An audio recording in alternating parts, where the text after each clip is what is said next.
Hey y'all, it's Amber. Welcome and welcome back to my channel. Whether you're first time visitor, returning viewer, subscriber, welcome. I am happy to have you. So this is one of the first videos that I am filming postpartum.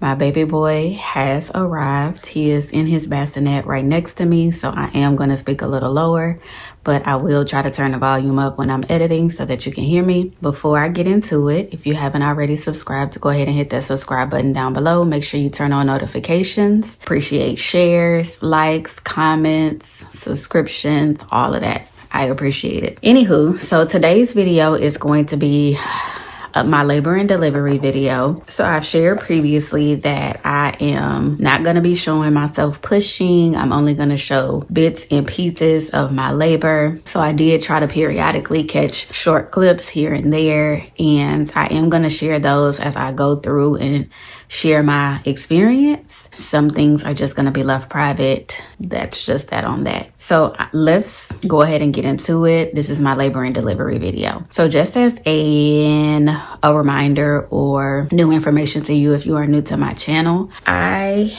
am a mother of a baby boy with T21, trisomy 21, also known as Down syndrome. He also has a heart defect, and he also is a very little baby boy. Currently, he is knocking on the door of 6 pounds if he hasn't already made 6 pounds already, which he probably should have. But he was born at 5 pounds, 11 ounces, 17.1 inches long. So he was not a very, very big boy. And as a result, I needed to be induced 3 weeks early. So my husband and I set a date in December for our baby's birthday, and we decided to go with January 13th, which is inversely my due date. I was supposed to have my son on January 31st. I ended up having him on the 13th.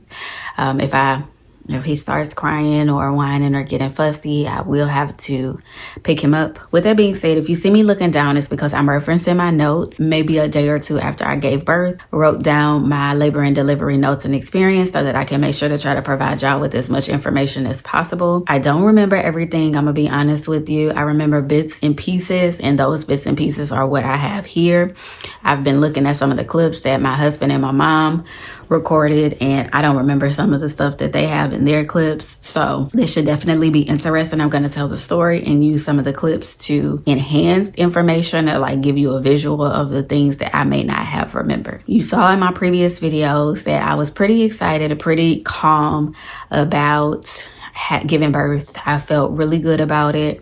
I wasn't anxious. I wasn't nervous, really. I wasn't worried. I did start to get nervous right before I got induced, but the days leading up to it, I felt totally fine. Hey y'all, good morning. Got my headphones on because I'm watching a video. My husband is up and next to me. My dog was napping. They went to the restroom, but anyway.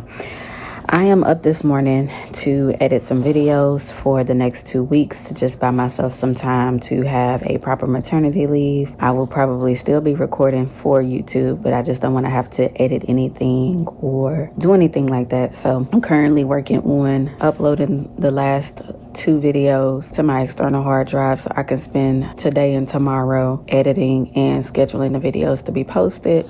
My husband and I are going out on a date today, our last date before we become parents, and then we have a UFC event night. We're also going to be cleaning up this morning around the house, so I might get up and do that in just a second. While I'm waiting on the videos to be uploaded, I can put a load in a washing machine and wipe down the kitchen counters and probably sweep and mop in there.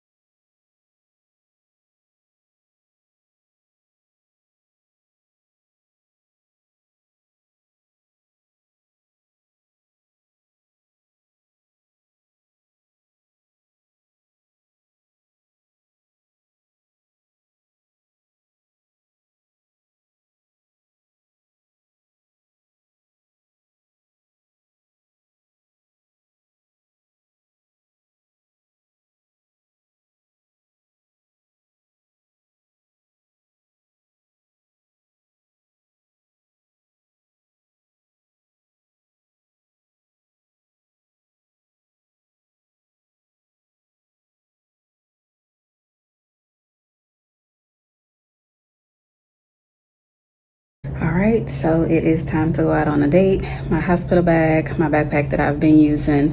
I have this little clear purse that I made, and we're about to head out. So this is what your girl is looking like. I need whatever this is on my forehead to clear up. Time to head out. Okay, you let it up. Stay focused on the road, handsome. I was just excited. I was at peace. I was just ready to meet my son. And I remember, I didn't write this down, but I remember having a conversation with my son while he was still in my belly. And I let him know, like, mama is ready for you.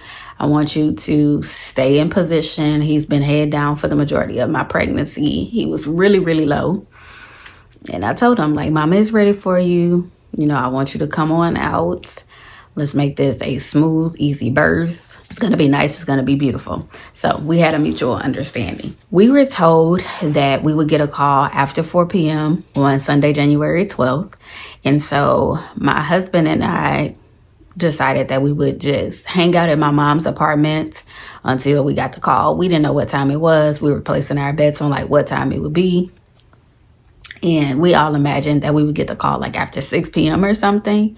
Never would have envisioned getting a call at 4 o'clock. I think the call ended up coming in at 4:04 p.m. We were in the middle of a restaurant, Lupe Tortilla, and we were about to get ready to eat. They got a call. We got the call. They let us know that there was a bed available and to try to get there within 2 hours. I let them know, hey, I'll be there in about an hour and 15 minutes. Not a problem. So we pretty much ate our meal and fast forward. We scarfed it down. I'll show you some of the clips that we took at the lunch. All right, y'all.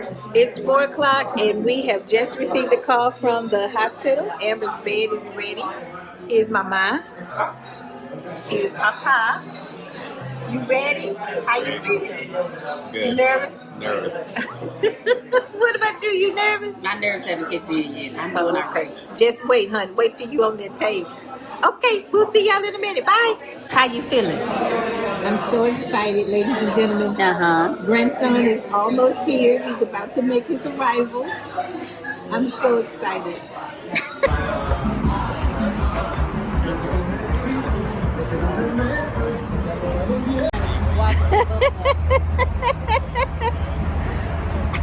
No, I ain't trying to have no extra excitement.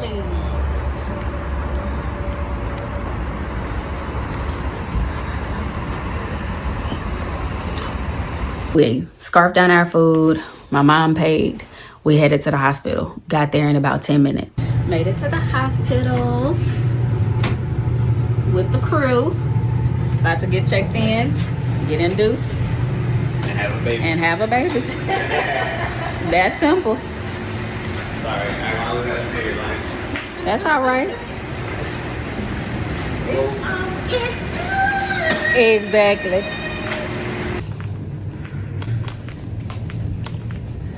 I got checked in.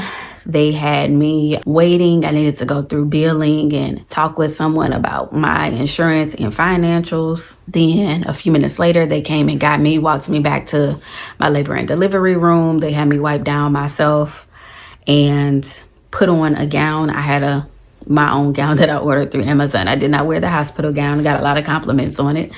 And I'll make sure to leave it linked down below. You can see that in the clips. So I put on my gown, got in bed. My mom and my husband was walked to the back and induction began.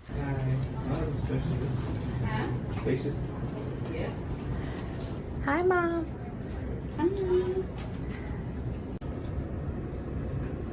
Movies, and of course the yummy snacks. I had fun too, Mickey said, and I can't wait to lead the parade tonight. I'll get to wear my brand new drum major's hat.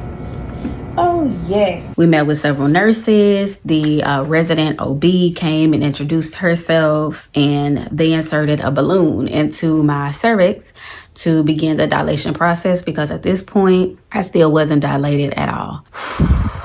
They told me it would feel like really, really strong cramps.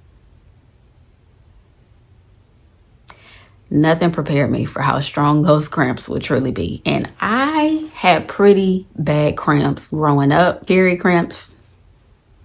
Nothing on those cramps that I started feeling. So they put the balloons in, they inflated both of them, and that was to trick my body into beginning the labor and delivery process. They wanted me to begin dilating, and it was just really, really uncomfortable. Now I tried to bite down, get through it. Yeah, it just was becoming more and more painful. And as I explained this, it's kind of sounding like things are going quick, but mind you, this is like, at this point, we made it to the hospital around 5:30. So at this point, it's about 7:30. No. By the time they brought the balloons, it was like 9 or 10 o'clock at night. I'm ready to start winding down, getting ready for bed. All of those things. That's when they insert these balloons. Not a very fun feeling. Pain started kicking in, and I was growing more and more uncomfortable by the minute. So I decided that I wanted to ask for pain relief. I had been contracting. Contractions were never really an issue. I've been having contractions since I was in my 6th month of pregnancy, mostly Braxton Hicks, but towards the end, maybe about the last month or so of my pregnancy, I was having pre-labor contractions and just things like that. So I asked for pain relief. And when I came, my OB was just like, hey, you know, if you want the medicine, we can go and get the anesthesiologist. But this is just like at the milder end of things. These are the light contractions. I tried to soldier through them. I tried not to be a burden or a nuisance, but they were really, really tough to get to. It started getting to the point where I was beginning to shake from the pain that I was experiencing. I could not get comfortable. It didn't matter which side I was on. It didn't matter if I was on my back, if I was sitting straight up. I was just growing more and more uncomfortable. We got the ball. That wasn't helpful. My mom and I had started dancing to Push It by Salt and Pepper, and my husband took a video of it. I'll show you the little clip over here. That was not helping. The dancing wasn't helping. The ball wasn't helping. The movement wasn't helping. The rubbing on my back wasn't helping. So at this point, we decided, okay, I decided I'm ready for my epidural. So we called the nurse in. I had them, get the anesthesiologist. We met with them, and we got the ball rolling. Don't remember having any pain while I was getting my epidural. I do remember feeling uncomfortable because you have to kind of like curve your back so that they were able to get it. I do remember afterwards looking down, and there was like a lot of blood. Not a lot, but it was a bit of blood on my sheet. I was just like, oof, should I be worried? They explained how the epidural was going to work. I could just press the button. If I needed additional pain medicine, it would disperse itself every, so often. I think it was maybe like, I don't remember how frequently, but it would disperse medicine after a certain period of time. But if I needed more, then I can just hit the button. At this point, they decided that they were going to measure me. I had managed to get 4 centimeters dilated at this point. This was within 2 to 3 hours of them inserting the balloon. So at this point, we're around 11 o'clock, midnight territory. They removed the balloons. They stopped the Pitocin to slow down my labor because I am or was high risk, and because my son needed special care upon birth and delivery. They did not want me to give birth. Before the special teams got there, we had to have a NICU team. We had to have pediatricians, cardiologists on standby.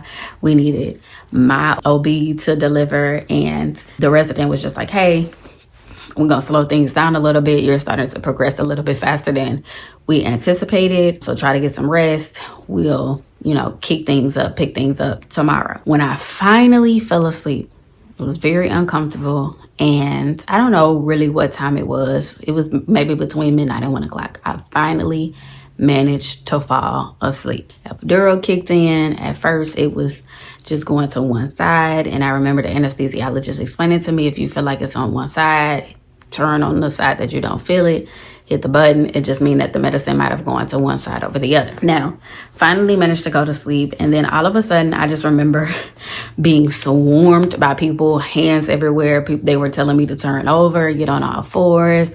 Somebody else was putting an oxygen mask on me. My husband and my mom were confused because we were all asleep at this point. I didn't know what was going on. I was very much confused. I was trying to figure out why they had woke me up, why I needed this mask on, didn't know what was going on. And so apparently my blood pressure had dropped extremely low, concerningly low. Not only that, my baby his blood pressure was also dropping. And so they were very, very concerned. They'd be like, baby is not happy with your positioning. Your blood pressure is extremely low. We just need to get you in some oxygen, get you on all fours, and hope that that turns things around.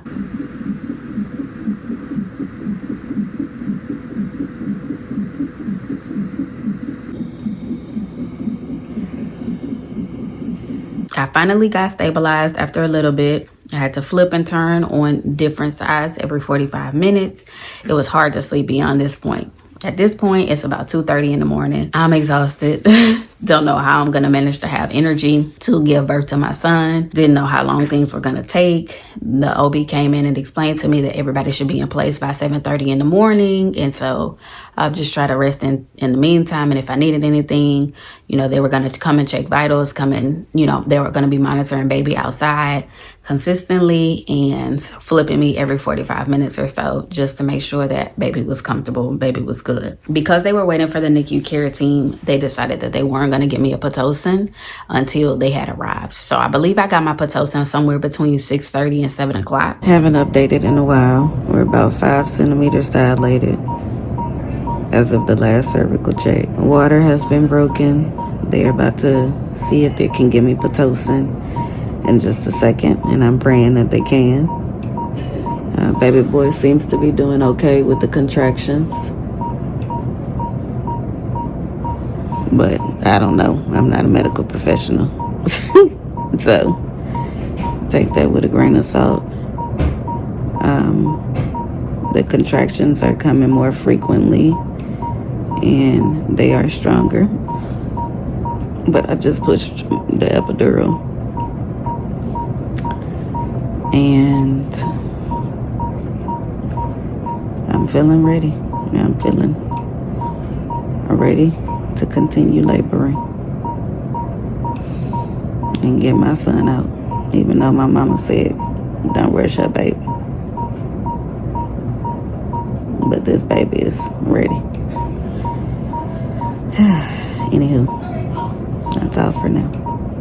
They started it. My in-laws came. I got to speak to them, hang out with them for a little bit. They wished me well. And the team started preparing for the delivery. They were setting up tables, introducing themselves, just letting me know how things were going to go after my Pitocin got started. They started so I ended up writing down, they started the Pitocin around 7 a.m. And they checked me again. I was only 4 centimeters dilated. Is this a picture? Video. Oh. Just started the Pitocin. Yes, Papa. Feeling pretty good. I'm getting my epidural working on my right side. I was laying on my left with the last couple of doses. So I'm just trying to make sure everything is evened out because I know these contractions are going to get more intense from here. We are still aiming. Well, I am still aiming for a 10 o'clock delivery. But it's not up to me. It's up to God and this little man right here. My stomach has already gone down some with my water being broken. I'm feeling pretty good. I'm ready to push, but I ain't ready to push. If that makes sense. How are you feeling? I'm still nervous. Why you can't stand still? That's why. That's exactly right. I'm also gonna make these. My nerves are shot, but I am so grateful to be able to experience this moment of life, and I'm just grateful. I'm ready to see grandson, but at the same time, he take his time. At this point, my epidural was working perfectly fine on my left side. I was starting to feel a lot of pain in my hip on my right side, and things were just not going well. So I was telling my mom that I was starting to feel the pain, but I was just going to try to power through it. I turned to my right side. I hit the epidural button. It just seemed like the epidural was not working at this point. So as time started progressing, I started to feel my contractions. And I also felt a lot of pressure. So a lot of the pain that I felt in my hip was a lot of the pressure of my son descending into the birth canal. And so I, again, was trying to soldier through the pain, but I just could not handle the pain. I was shaking once again, just like I was the night before. And when the anesthesiologist finally came, I explained what was going on. She put something in my IV and told me to keep pressing the epidural button to release medicine as I needed. At this point, my OB had already come and checked in, let me know how the process was going to go. They were going to keep measuring me when I was 10 centimeters. We would go from there. So they ended up coming in, measuring me. Lo and behold, your girl was 10 centimeters. Now, mind you, they started my Pitocin at 7.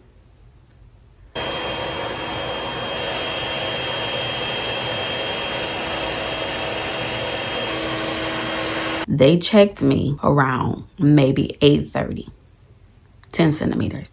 So it just aligned up perfectly that the anesthesiologist had came and put the IV in because it was about to be time. They broke down my bed, getting ready for pushing. They explained what pushing should feel like, what I should do. And I felt significant urgency. So they let me know, like, if you feel a need to push and it's near constant, like, let us know, because that means it's probably time to push. I pushed a couple of times and they told me to hold tight for everybody to get in place. It's really, really difficult to try to stop yourself from giving into that natural urge to push, but I also understood that it was important for everybody to be in place so that we could just have the best possible outcome and results for my son, who they were already anticipating might have difficulty breathing on his own. So I just had to kind of hold tight, which was hard. My husband at this point had already sent his family home because when we spoke with the doctors, they told us that I probably wouldn't give birth until the afternoon time. None of us could have anticipated that I would progress within about an hour to an hour and a half. Nobody could have anticipated that I would be ready to start pushing. He had already sent them home. I told them about the urge and they were getting in place. So my husband called his family back, told them to come back. Unfortunately, they ended up hitting traffic, but they were coming back as soon as they could. So we're gonna wait until our NICU team is here before we... Here are the things that I do remember, and I made a little bullet list. One of the things that I remember is the joy and excitement that I saw on my husband's face, the joy and excitement that I saw on my mom's face as she was crying. Tears were streaming down her eyes, her cheeks, when we realized it was time to push. It's like they just both jumped up so excited, and we were all ready to go. My mom started recording. They told her that she had to stop recording, but she continued taking pictures, gave me words of encouragement. My husband was rubbing on my head, as you can see in some of the clips, and was encouraging me, and we were ready. I scooched down to the end of the table, according to film, at 9:03 a.m. My doctor showed up. Like I said previously, she showed up. She explained how things were going to go. She provided a lot of encouragement, let me know, again, what to expect when it came time to pushing. I told my mom, I remember telling my mom to use the voice memo after the nurse told her that she couldn't record. I was like, hey, I want you to make sure to catch his cries as he cries. So go ahead and hit a voice memo and record it and get it. Mind you, no idea things would go so quickly. Again, at this point, it's like 9 o'clock. And then I just remember seeing the pride in my mom's face and the love in my husband's eyes and just the excitement. 9:03, on the edge of the table, legs up, ready to start pushing. I pushed for 3 minutes. My son was born at 9:06 a.m. I started pushing at 9:03. My son was in this world by 9:06 a.m. I pushed maybe about 6 times total. Let that sink in. I gave birth in 3 minutes. If they didn't stop my Pitocin in my labor, I probably would have had my son the same day that I got induced. Pushed my son out. They put him on my chest. We were all very shocked and surprised to hear his cry. I was in shock. So you won't see any clips of me, but I will, insert a picture here. Let you see.